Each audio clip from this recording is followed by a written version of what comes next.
வணக்கம். இந்த வீடியோ வந்து ஒரு பயங்கர டிலேவான வீடியோ. கிட்டத்தட்ட ஒரு மாதம் ஆச்சு வீடியோ போட்டு. இந்த வீடியோ நாங்கள் பண்ணணும்னு சொல்லிட்டு பிளான் பண்ணி வச்சிருந்தோம். அதுக்கான டைம் இப்போ தான் அமைஞ்சது. நிறைய கமிட்மெண்ட்லாம் நிறைய இருந்துச்சு. சொல்லப்போனால் இதுக்கப்புறம் சேனலை டெடிக்கேட்டடாக பண்ணணும் அப்படிங்கிறதுக்காக நம்மகிட்ட இருக்கிற நெட்டு கேபிள் ரெண்டில் ஏதோ ஒன்று வந்து நம்ம ஃபேமிலி மெம்பர்ஸ்க்கே வந்து கொடுத்துடலாம் அப்படின்னு சொல்லிட்டு பிளான் பண்ணியிருக்கோம். எல்லாம் சேனலுக்காக தான். சரி, இந்த வீடியோ எதை பற்றி அப்படின்னா, ரிலையன்ஸும் டிஸ்னி ஸ்டாரும் ஒன்றா சேர்ந்துருக்காங்க. இது வந்து சேர்ந்தே ஒரு மாதம் ஆச்சு. இதை பற்றி தான் இந்த இந்த டெலிகாம் ஃபீல்டில் ஒரு மீடியா இண்டஸ்ட்ரியில் யார் என்னென்ன கருத்து சொல்லியிருக்காங்க, அது வந்து எப்படிப்பட்ட வேலிடான பாயிண்ட் அப்படிங்கிறது தான் இந்த வீடியோவில் நம்ம பார்க்க போகிறோம். இந்த இணைப்பு எப்படி சாத்தியமாகும்?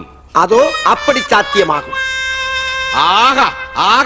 இந்த மீடியா ஃபீல்டில் அதிகமாக டாமினேட் பண்ணுறது யாருன்னு பார்த்தீங்க அப்படின்னா, அம்பானி, ஸ்டாரு, சன்னு, ஜி, சோனி, இந்த 5 பேர் தான். இந்த 5 பேர்த்து தவிர மீடியா ஃபீல்டில் அதிகமாக டாமினேட்லாம் பண்ணவே முடியாது. என்னோட அம்பானிக்கெலாம் சேனல் இருக்கான்னு பார்த்தீங்க அப்படின்னா, இந்த கலர்ஸ் குரூப் எல்லாருமே அம்பானி தான். அப்புறம் 18 என்னென்ன சேனல் வருதோ இது எல்லாமே அம்பானி தான். அந்த நெட்வொர்க் 18, ஸ்போர்ட்ஸ் 18, நம்ம தமிழ்நாட்டில் நியூஸ் 18 தமிழ்நாடு, இது எல்லாமே வந்து அம்பானி தான். ஸ்டாருக்கு சொல்லவே தேவையில்லை, ஏகப்பட்ட சேனல் இருக்குது. தமிழ்லேயே star, Vijay super, Vijay TV, Vijay Takkar அப்படின்னு சொல்லிட்டு நிறைய சேனல் இருக்குது. ஒரு பக்கம் ஜி சொல்ல தேவையில்லை, இன்னொரு பக்கம் சோனி தமிழில் மட்டும்தான் இல்லை, வந்தாங்க ரிலீஸ் அப்படியே பின்னாடி போயிட்டாங்க. சோனி 10/4 தமிழ் சேனலாக இப்போதைக்கு இருக்குது. அதாவது இவங்க எல்லாமே வடநாட்டிலேருந்து வந்தவங்க. ஆனால் தமிழ் பிளேயர் அப்படின்னு சொல்லிட்டு சன் நெட்வொர்க் தான். என்னதான் சன்னுக்கிட்ட அவ்வளோ என்னதான் ஸ்டாருக்கிட்ட அவ்வளோ சேனல் இருந்தாலும், கலர்ஸ்க்கு அதாவது அம்பானிக்கிட்ட அவ்வளோ சேனல் இருந்தாலும், ஜி கிட்ட அவ்வளோ சேனல் இருந்தாலும், சோனிக்கிட்ட அவ்வளோ சேனல் இருந்தாலும், இன்னுமே வாரம் வியாழக்கிழமை வர டிஆர்பி ரேட்டிங்கில் இந்திய லெவலில் நம்ம உடனில் பிடிக்கிறது என்னென்னு பார்த்தீங்க அப்படின்னா சன் டிவி தான். எப்படி தான் பண்ணுறாங்கன்னு தெரியல. ஆனால் சன் டிவி, அந்த சன் டிவி சேனல் மட்டுமே, மற்றதெல்லாம் கிடையாது, சன் டிவி மட்டுமே இந்திய லெவலில் ஒன்றாவது இடத்துல பிடிச்சிடுறாங்க, இன்னும் 2வது இடத்துல பிடிச்சிடுறாங்க. நான் முன்னெல்லாம் பார்க்கும்போது 1, 2 இந்த 2 தவிர எதுவுமே வராது. மோஸ்ட்லி ஒன்றா தான் இருக்கும். ஒரு தமிழ் சேனல் இந்திய லெவலில் டிஆர்பியில் நம்பர் 1ல் அச்சீவ் பண்ணுறாங்க. ஏகப்பட்ட காம்படிஷன். ஸ்டார்க்கெலாம் தெரியும் எவ்வளோ பெரிய ரியாலிட்டி ஷோலாம் கொடுப்பாங்க அப்படின்னு சொல்லிட்டு. ஸ்டாரு, கலர்ஸு, ஜி அப்படின்னு சொல்லிட்டு இதெல்லாம் தாண்டி நம்பர் 1ல் எப்பயுமே இருக்கிறது தமிழ் சேனலான சன் டிவி மட்டும்தான். சன் குரூப் எல்லாம் சேர்த்து சொல்ல கிடையாது, சன் டிவி மட்டும்தான். சரி, இந்த வீடியோட கான்செப்ட் என்னன்னா, ரிலையன்ஸ் பார்த்தீங்க அப்படின்னா ஸ்டார் நெட்வொர்க் வந்து வாங்கியிருக்காங்க. ஆல்ரெடி ஸ்டார் நெட்வொர்க்கை பற்றி நம்ம ஒரு வீடியோ பப்ளிஷ் பண்ணியிருந்தோம். அது என்னது அப்படின்னா, ஸ்டார் நெட்வொர்க் வந்து யார் கை மாறி வந்திருக்கு அப்படின்னு சொல்லிட்டு. அதாவது ஒரு ஈகிள் டிவி அப்படின்னு சொல்லிட்டு இருக்கோம், அவர்கள்ட்டேருந்து கை மாறிலாம் வந்தது அப்படின்னு சொல்லிட்டு. அதுக்கு வந்து நம்ம சப்ஸ்கிரைபர் வந்து ஒரு கமெண்ட் பண்ணியிருந்தாங்க. அந்த கமெண்ட்லாம் படித்தா ரொம்பவே கேவலமாக இருக்கும். விஜய் டிவி தரப்புலேருந்து பார்த்தாங்கன்னா அவ்வளோ கழுவி ஊற்றுவாங்க, என்னடா இப்படிலாம் இருக்கான்ட்டு. அந்த கமெண்ட்டை ஒரு நாகரீகம் கருதி சொல்லாமல் டிஸ்பிளேயில் மட்டும் காமிச்சிடுறோம். அப்படி இருந்துச்சு. ஒரு 2-3 வருஷம் பப்ளிஷ் பண்ண வீடியோக்கே அந்த கமெண்ட் அப்படின்னா, இப்போ இன்னும் 2 பப்ளிஷ் பண்ணதுக்கப்புறம் இன்னும் 2 ஆள் கை மாறி வந்திருக்கு அந்த ஸ்டார் டிவி. இப்போ ஸ்டார் நெட்வொர்க் வந்து டிஸ்னி கிட்ட இருக்குது. இப்போ என்னது அப்படின்னா, ரிலையன்ஸ் கிட்ட இருக்கிற சேனல்லையும் ஸ்டார் கிட்ட இருக்கிற சேனல்லையும் ஒன்றா மெர்ஜ் பண்ணி அதுக்கு சிஇஓவாக ரிலையன்ஸ் தரப்பில் இருக்கிறவங்களே வந்து இருக்க போகிறாங்க. 60% ஏறத்தால ஒரு 60% ஷேரை வந்து பார்த்தீங்க அப்படின்னா ரிலையன்ஸ் வந்து கண்ட்ரோல் பண்ணுறாங்க. டேரெக்டாகவே ரிலையன்ஸ் இண்டஸ்ட்ரி அப்படின்னு சொல்லிட்டு கண்ட்ரோல் பண்ணுறாங்கன்னா கேட்டால் கிடையாது. 30-30 பிரிச்சிருக்காங்க. 40% ஷேர் பார்த்தீங்க அப்படின்னா நெட்வொர்க் 18 கண்ட்ரோல் பண்ணும். மிச்சம் 30 பார்த்தீங்க அப்படின்னா ரிலையன்ஸ் இண்டஸ்ட்ரீஸ். அதுக்கப்புறம் மிச்சம் இருக்கிற ஒரு 40% ஆவரேஜாக ஒரு 40% ஷேர் பார்த்தீங்க அப்படின்னா டிஸ்னி வந்து கண்ட்ரோல் பண்ணுவாங்க.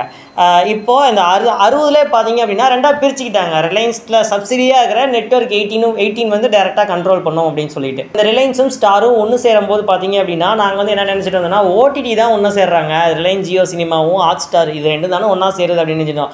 அப்புறம் பார்த்தீங்க அப்படின்னா சேட்டலைட் சேனல்ஸ் எல்லாம் ஒன்று சேருது அப்படிங்கும்போது எல்லாத்துக்குமே பயங்கர ஷாக்காக இருந்துச்சு. ஏன்னா ஸ்டார்கிட்ட இல்லாத சேனலாக, அதேமாரி ரிலையன்ஸ் கிட்ட இல்லாத சேனலாக. ரிலையன்ஸ்னால் கலர்ஸில் மட்டும் நம்மளதெல்லாம் கம்மியாக இருக்குது. இதே கன்னடா பக்கம் போனோம்னா கலர்ஸ் சூப்பர் அப்படின்னு சொல்லிட்டு நிறைய, கலர்ஸ் சூப்பர், கலர்ஸ் கன்னடா அப்படின்னு சொல்லிட்டு நிறைய இருக்குது.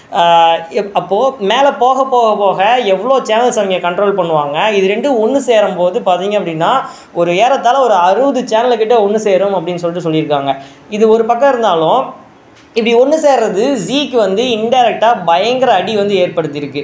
அதாவது ஒரு 2 மாதத்துக்கு முன்னாடி நான் வந்து ஜி ஷேர் வாங்கும்போது, ஜி என்டர்டெயின்மெண்ட் ஒரு ஷேர் இருக்கும், இந்த ஷேர் வாங்கும்போது ஒரு 164 கிட்ட இருந்துச்சு. அதுக்கப்புறம் போக ஜியும் சோனி மெர்ஜ் ஆயிரும் அப்படின்னு சொல்லிட்டு ஐடியாலாம் வச்சுருந்தாங்க. மெர்ஜ் ஆகலை. ஒரு கட்டத்துக்கிட்ட 200 ரூபாய்க்கு மேலே போனால் ஷேர் வேல்யூ இன்றைக்கி 143 ரூபா கிட்ட வந்து நிற்கிது. காரணம் என்னன்னு பார்த்தீங்க அப்படின்னா, இவர்கள் 2 பேரும் ஒன்று சேர்ந்தது இன்டைரக்டாக பாதிச்சது மட்டும் இல்லாமல் ஜியும் சோனியும் ஒன்றாகிறான்னு சொன்னாங்கல்ல, அந்த பிளான் வந்து கேன்சல் ஆயிடுச்சு. சோனி தனியாக இருக்க போகிறாங்களாம், ஜி தனியாக இருக்க போகிறாங்களாம். இது ஒரு பக்கம் இன்டெரக்டாக ஜிக்கு அடி. டேரெக்டாக எப்படி அடி விழுவோம் அப்படின்னா, நீங்களும் நானும், நீங்கள் ஒரு சேனல் வச்சுருக்கீங்க, நான் ஒரு சேனல் வச்சுருக்கீங்க. ஒரு அட்வர்டைஸ்மெண்ட் பேசும்போது என்ன சொல்லுவோம், நம்ம ஃப்ரெண்டு தாங்க பார்த்து போட்டுவிடுங்க, 2 சேனலையும் சேர்த்து ஒரு 5000 கொடுக்கறதுல 2 சேனலையும் சேர்த்து ஒரு 4000 ஒரு 1000 கம்மி பண்ணிட்டு விடுங்க அப்படின்னு சொல்கிறதுக்கு சான்ஸ் இருக்குது. இதுதான் ஹியூமன் சைக்காலஜி. இதுவே வந்து கலர்ஸ் கிட்ட இருக்கிற இத்தனை சேனலும் ஆல்ரெடி நெட்வொர்க் 18 கலர்ஸ் அப்படின்னு சொல்லிட்டு நிறைய சேனல் இருக்குது. ஸ்டார் கிட்ட இது அவ்வளோ சேனல் இருக்குது. இதெல்லாம் ஒன்றா மிக்ஸ் ஆகி ஒரு பேக்கேஜாக வந்து அட்வர்டைஸ்மெண்ட் வந்து கிரியேட் பண்ணுவாங்க. அட்வர்டைஸ்மெண்ட் பேக்கேஜ் அப்படின்னு சொல்லிட்டு இப்போ ஆல்ரெடி சுட்டி டிவிலே பார்த்தீங்க அப்படின்னா வந்து அடல்ட் அட்வர்டைஸ்மெண்ட்லாம் வரும். ஒரு உமனுக்கு ரிலேட்டடான அடல்ட் அட்வர்டைஸ்மெண்ட் வரும். நிறையா பார்த்துருக்கலாம். இது அப்பப்போ சைக்காலஜிக்கலாக தோணும், இது வந்து சின்ன குழந்தைங்களுக்கான அட்வர்டைஸ்மெண்ட்டே கிடையாது அப்படின்னு சொல்லிட்டு. ஆனால் அவர்கள் வந்து சன் நெட்வொர்க் அப்படின்னு சொல்லிட்டு ஒரு பேக்கேஜ் மூலிமா வந்து சன் நெட்வொர்க் இருக்கிற சேனல்ஸ் எல்லாத்துலேயும் வந்து பப்ளிஷ் பண்ணுவாங்க ஆட். அப்படி ஸ்டாரும் கலர்ஸும் ஒன்றா மிக்ஸ் ஆகும்போது எவ்வளோ சேனல்ஸ் மிக்ஸ் ஆகும், எவ்வளோ பேக்கேஜ் க்ரியேட் பண்ணுவாங்க, ஆஃபர் க்ரியேட் பண்ணுவாங்க. ஏன்னா இத்தனை சேனல்ஸ் இருக்குது, இதில் நாங்கள் பண்ணித்தரோம் அப்படின்னு சொல்லிட்டு. இது இன்டெரக்டாக யாருக்கு அடி விழுன்னு பார்த்தீங்க அப்படின்னா ஜிக்கும் சோனிக்கும் தான் அடி விழும். ஜி சோனி கூட அடி தாங்குற அளவுக்கு இருப்பாங்க. இந்த பக்கம் ஈநாடு அப்படின்னு சொல்லிட்டு இடிவி, அப்புறம் சின்ன சின்ன பிளேயர்ஸ் ராஜ் டிவிலாம் இப்பயே 3 சேனல் வச்சுக்கிட்டு அது என்ன பண்ணுறாங்கன்னு தெரியல. ஒரு பாயிண்ட்டு வேற ஒரு வீடியோக்காக எடுத்து வச்சுருந்தது, சரி இதிலே சொல்லிக்கலாம். ராஜ் டிவியோட ஷேர் வேல்யூ பார்த்தீங்க அப்படின்னா 64 ரூபா. இது வந்து வேறு ஒரு கண்டென்ட்டுக்காக எடுத்து வச்சது, வேறு ஒரு சீரீஸே நம்ம சேனலில் பண்ணலாம் அப்படின்னு சொல்லிட்டு எடுத்து வச்சிருந்தது. இந்த இதில் போகிற போக்கில் அடிச்சுட்டு போவோமே, ராஜ் டிவியோட ஷேர் வேல்யூ 64 ரூபா. ஆனால் ஜி நெட்வொர்க் வந்து ஒரு எம்எஸ்ஓ வச்சுருக்காங்க. எப்படி நம்ம டிசிசியிலோ விகேஓ எஸ்இவியோ அதுமாரி எம்எஸ்ஓ வச்சுருக்காங்களோ அதே போல் சிட்டி நெட்வொர்க் அப்படின்னு சொல்லிட்டு ஜி நெட்வொர்க் தரப்பில் இருக்குது. இதோட ஷேர் வேல்யூ எவ்வளோன்னு பார்த்தீங்க அப்படின்னா வெறும் 0.65 காசு. ஒரு ஷேரோட மதிப்பு 0.65 காசு தான். ஆனால் ராஜ் டிவியோட ஷேர் வேல்யூ 64 ரூபா. ஒரு எம்எஸ்ஓட மதிப்பங்க, ஒரு சேனலோட மதிப்பங்க. சரி, இதெல்லாம் வேற ஒரு கான்செப்டில் வேற ஒரு சீரீஸே நம்ம சேனலில் ரெடி ஆகிட்டு இருக்கு.